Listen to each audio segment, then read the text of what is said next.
स्वागत है आपका MS इमरान ट्यूटोरियल में। हम पढ़ रहे हैं NCERT फिजिक्स क्लास 10।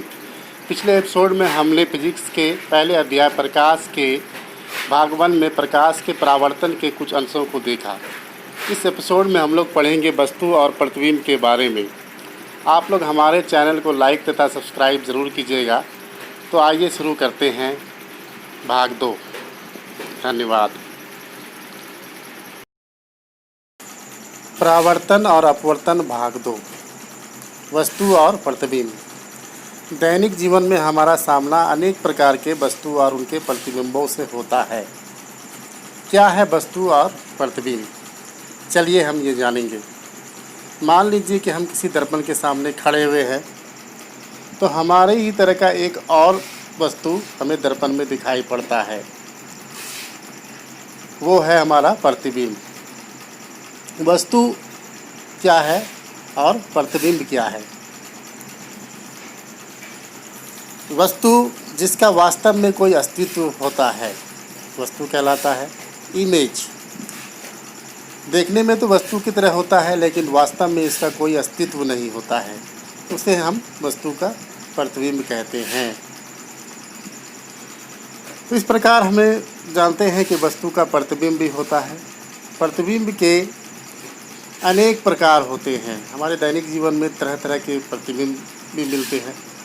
हम अगर कोई वीडियो प्रोजेक्टर या टीवी पे कोई सीन देखते हैं, तो हमें वस्तु नहीं उसका प्रतिबिंब दिखाई पड़ता है। हमें आभास तो होता है कि वस्तु है, परंतु वो वस्तु का वो प्रतिबिंब होता है। अब चलिए हम अनेक प्रकार के प्रतिबिंबों के बारे में जानते हैं। दैनिक जीवन में हमें जितने प्रकार के प्रतिबिंब मिलते हैं, उन्हें हम दो भागों में बांटते हैं। एक होता है वास्तविक प्रतिबिंब, दूसरा होता है आभासी प्रतिबिंब। वास्तविक प्रतिबिंब और आभासी प्रतिबिंब में क्या अंतर है, इस बात को जानते हैं। वास्तविक प्रतिबिंब किसे कहते हैं और आभासी प्रतिबिंब किसे कहते हैं? वास्तविक प्रतिबिंब अर्थात रियल इमेज, आभासी प्रतिबिंब अर्थात वर्चुअल इमेज।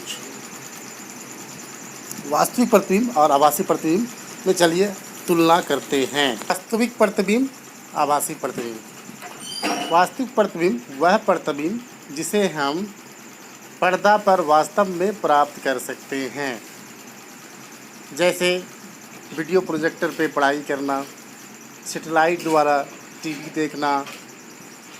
ये सब दैनिक जीवन में वास्तविक प्रतिबिंबों के उदाहरण हैं। वास्तविक प्रतिबिंब जिसे हम पर्दे पे प्राप्त कर सकते हैं। जब हम उत्तल लेंस द्वारा सूर्य की किरण को माचिस की तीली पर केंद्रित करते हैं, तो एक राई के दाने के बराबर बिंदु बनता है और थोड़ी देर बाद माचिस स्वतः ही जल उठती है। अर्थात हमने वास्तविक प्रतिबिंब द्वारा उसे तीली पर प्राप्त कर लिया और तीली को जला दिया। ये वास्तविक प्रतिबिंब का उदाहरण है। आभासी प्रतिबिंब, आइए जानते हैं आप आभासी प्रतिबिंब। आभासी प्रतिबिंब क्या है? वह प्रतिबिंब जिसे हम पर्दे पर प्राप्त नहीं कर सकते हैं।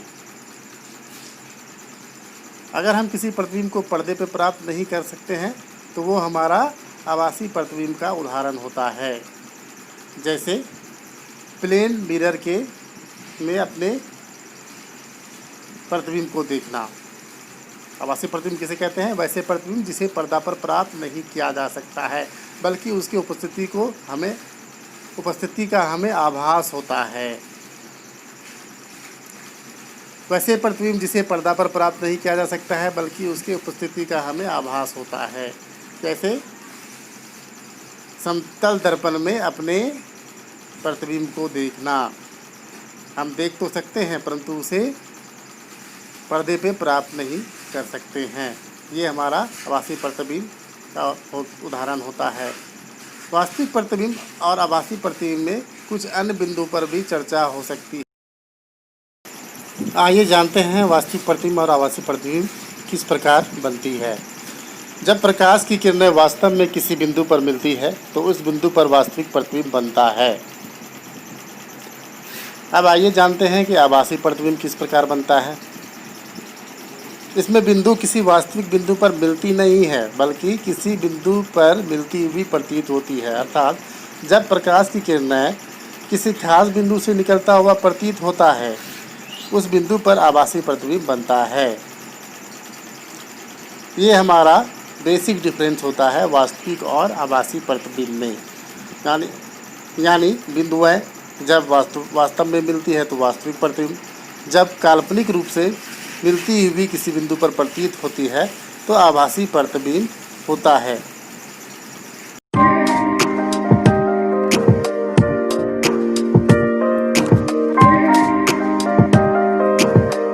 अगले स्टेप में हम देखते हैं कि समतल दर्पण में किस प्रकार आभासी प्रतिबिंब बनता है। तो आइए लेते हैं एक समतल दर्पण। ये हमारा है एक प्लेन मिरर। अब कोई प्रकाश की किरण आती है और इस पर आपतित होती है और आपतित होने के बाद फिर पुनः वह वापस परावर्तित हो जाती है। हम देखते हैं कि ये परावर्तन होने के उपरांत ये किसी बिंदु से आती हुई प्रतीत होती है। जिस बिंदु से यह आती हुई प्रतीत होती है वह हमारा उस वस्तु का काल्पनिक प्रतिबिंब होता है, अर्थात आभासी प्रतिबिंब होता है, वर्चुअल इमेज। अर्थात जब हम आईने में अपना चेहरा देखते हैं तो इसी प्रकार हमें अपना चेहरा नज़र आता है, जो कि हूबहू हमारे तरह होता है, लेकिन वो हम नहीं होते हैं बल्कि वो हमारा प्रतिबिंब होता है। इन दो प्रकार के प्रतिबिंबों के बीच एक और अंतर है जो कि बहुत ही इम्पोर्टेंट है। वास्तविक प्रतिबिंब, जब कहीं भी वास्तविक प्रतिबिंब बनेगा तो यह हमेशा उल्टा होता है। आभासी प्रतिबिंब, जब कभी भी आभासी प्रतिबिंब बनेगा तो यह हमेशा वस्तु के सीधा होता है। यह अर्थात वास्तविक प्रतिबिंब हमेशा उल्टा और आभासी प्रतिबिंब हमेशा सीधा होता है। ये वास्तविक प्रतिबिंब और आभासी प्रतिबिंब के बीच एक खास अंतर है। अगले टॉपिक में आइए हम अब देखेंगे अवतल दर्पण के लिए बिंब और प्रतिबिंब की स्थिति। ये एग्ज़ाम पॉइंट ऑफ व्यू से बहुत ही इम्पोर्टेंट होता है, इसलिए आप लोग इसे अच्छे से समझेंगे। अवतल दर्पण के लिए कुल 6 प्रकार की स्थिति होती है। इस वीडियो में हम केवल 2 स्थिति को देखेंगे और अगले आने वाले वीडियो में हम अन्य स्थितियों को देखेंगे। तो आइए देखते हैं अवतल दर्पण के लिए बिंब और प्रतिबिंब की स्थिति।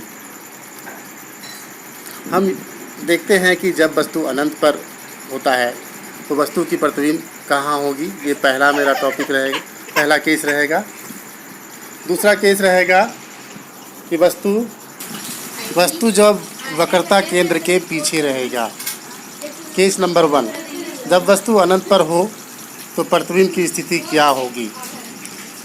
अनंत से आने वाली प्रतिबिंब प्रायः मुख्य अक्ष के समांतर होती है, अर्थात मुख्य अक्ष से समांतर आने वाली किरणें हमेशा अनंत पे रहती है। आइए देखते हैं स्थिति। मुख्य अक्ष के समांतर एक किरण अनंत से आ रही है और अवतल दर्पण के सतह से टकराती है। परावर्तन के नियम के अनुसार टकराने के उपरांत ये किरण परावर्तित होती है। परावर्तन होने के बाद ये किसी खास बिंदु से गुजर जाती है। परावर्तन होने के बाद ये मुख्य अक्ष के किसी खास बिंदु से गुजर जाती है। जिस बिंदु से ये गुजरती है वह बिंदु फोकस होता है। उस बिंदु को हम फोकस कहेंगे। अर्थात अनंत पर जब किरण हो तो वस्तु की प्रतिबिंब फोकस पर होगी।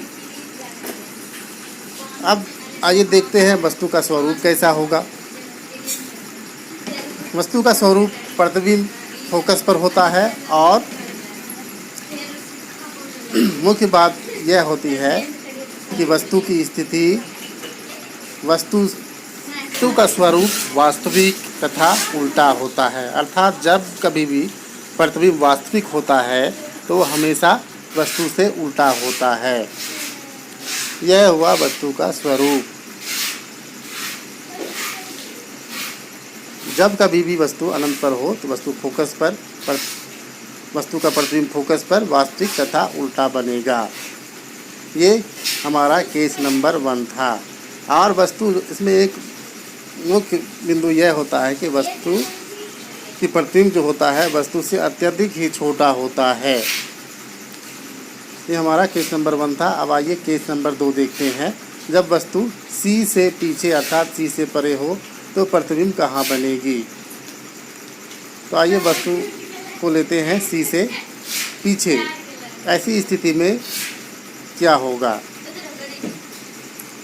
ये किरण जो है वस्तु सी के पीछे ओ बिंदु पर मौजूद है और दर्पण की सतह से टकराती है। परावर्तन के नियम के अनुसार परावर्तन होने के उपरांत यह किसी बिंदु से गुजर जाती है और परावर्तित होती है। गुजरने के उपरांत हम देखते हैं कि वस्तु की प्रतिबिंब वक्रता केंद्र और फोकस के बीच बनती है।